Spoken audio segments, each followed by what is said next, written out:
I would like to acknowledge and extend my appreciation to the Dja people, the traditional owners of the land that we are standing on.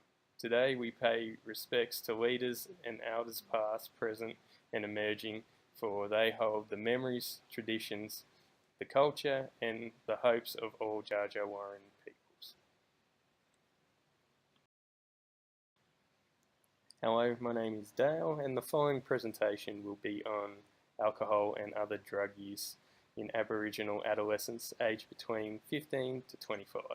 The topic areas which will be discussed during the presentation will be the target group, youth and adolescents, statistics, data providing background context to support the prevalence of health issues in the group by Jennifer, how it influences health and well-being by Tara, barriers and enablers accessing healthcare services by Candice and Claudia, and then finally the conclusion.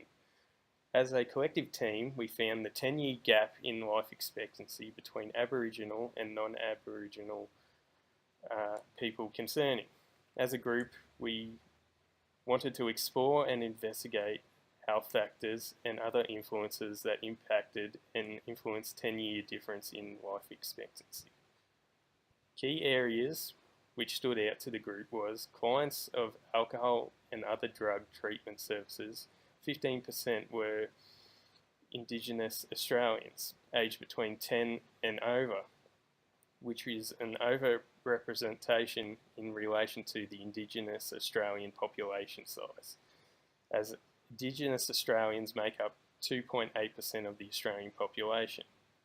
Furthermore, in 2016, more than 1 in 4 Indigenous Australians, so that's 27%, used an illicit drug in the past 12 months.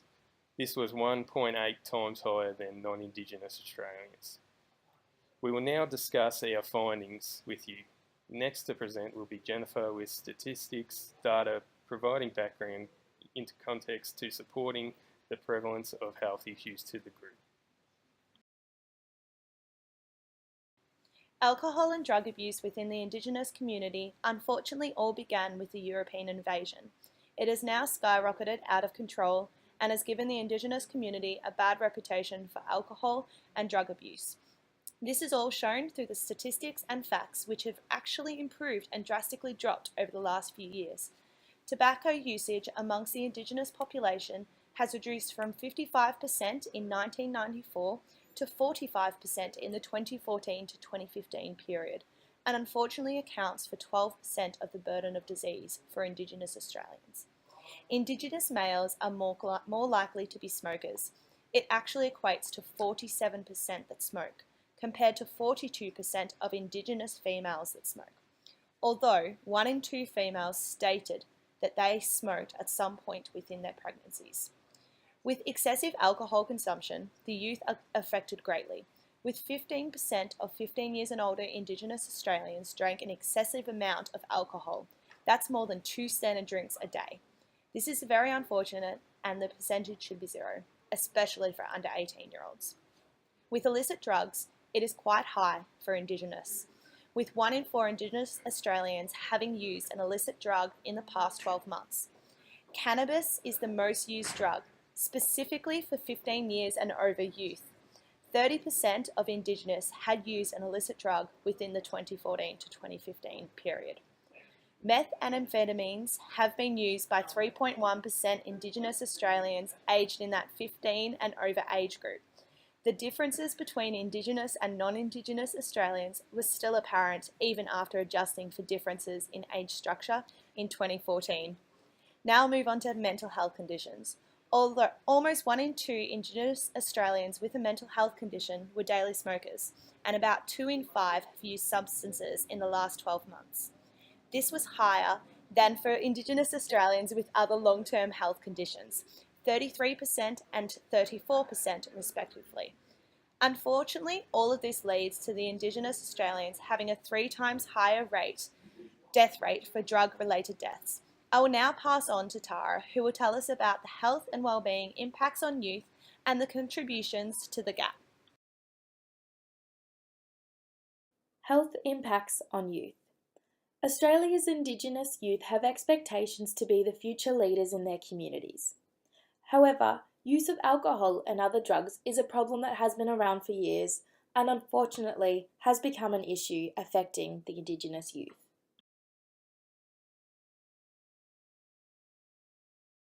Having Indigenous youth involved in taking drugs and alcohol, they are more likely to engage in risky health behaviours like drink driving, unprotected sex, smoking, and use of dirty needles.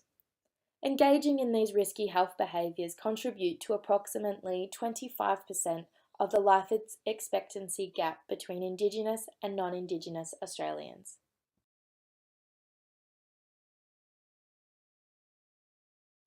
Whilst engaging in alcohol and other drugs, you're more likely to neglect work, study, family, friends, sport, and other responsibilities. Even after engaging in alcohol and other drugs, physical and mental withdrawals when not using these substances can have a major impact on well-being.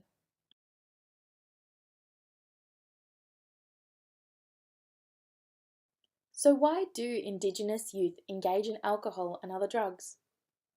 Indigenous youth may engage in taking alcohol and other drugs because they may experience psychological distress or intergenerational trauma from a long history of removal of land, culture, and colonisation.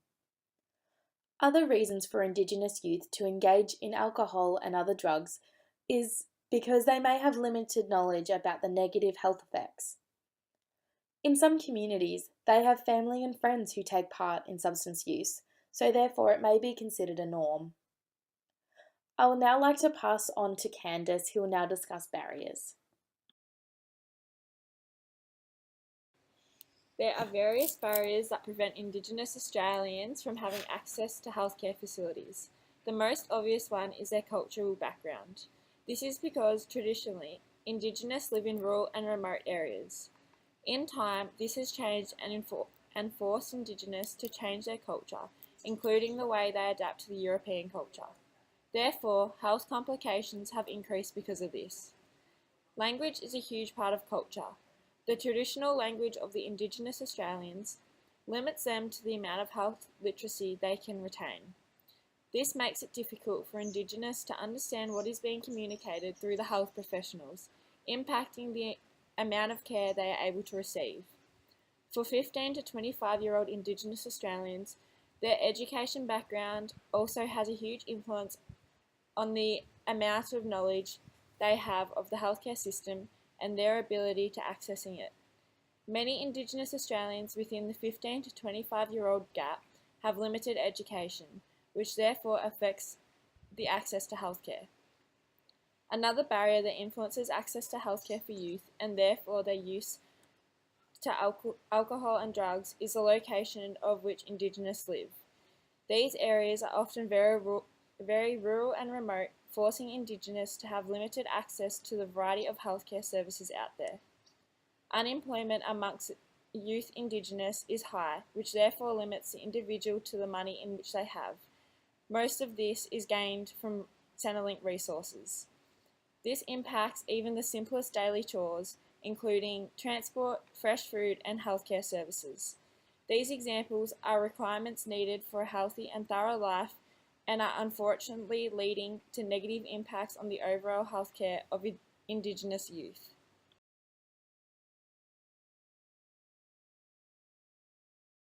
As mentioned, most Indigenous Australians are located in rural and remote areas, but luckily there is an outreach program that has been implemented to enable our youth to access healthcare services. This program is called the Specialist Outreach Service. By reducing the travel factor, has enabled teenagers, single parents, and busy families to have one less stressful thing to worry about. According to Grewam, Rearith, and Bailey, the Northern Territory has been exercising this program.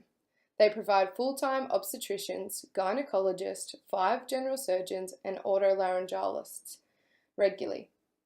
Thus, the outreach program helps support and educate existing immediate healthcare services in remote communities. Additionally, some Indigenous Australians recorded that if there were more Indigenous workers or interpreters implemented in healthcare, these resources would be used more frequently and appear more approachable. In Nala, Queensland, the Indigenous Health Service had made some appearance changes to try and engage with the youth of Indigenous people. Between 1995 and 2008, some tactics were drafted to increase Indigenous youth. They hired many Indigenous Australian workers in their healthcare services, which enabled Indigenous people to feel comfortable to talk to someone and for them to understand their language. They also adjusted their waiting rooms by adding culturally appropriate items, such as posters, artefacts, and occasionally played the Aboriginal radio station to help Indigenous people identify with the centre. Just these simple feel-at-home additions enabled Indigenous communities to feel like they were welcomed and safe within health settings. The results demonstrated that Indigenous Australians greatly appreciated these adjustments. Between 1995 and 2000, it was found that in Nala, Queensland, there were 899 new Indigenous patients accessing healthcare services, and between 1995 and 2008, there was an increase of 56% of Indigenous Australians aged between 15 to 54 years that accessed and utilised these medical practitioners.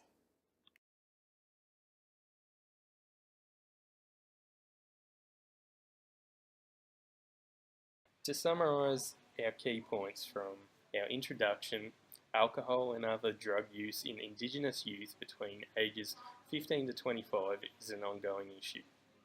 Having Indigenous youth engage in AOD severely affects their health and well-being, contributing to the life expectancy gap between Indigenous and non-Indigenous. With ongoing education and further access to health service for the Indigenous communities, hopefully we as Australians can help Indigenous youth exceed the expectations of being the future leaders within their communities.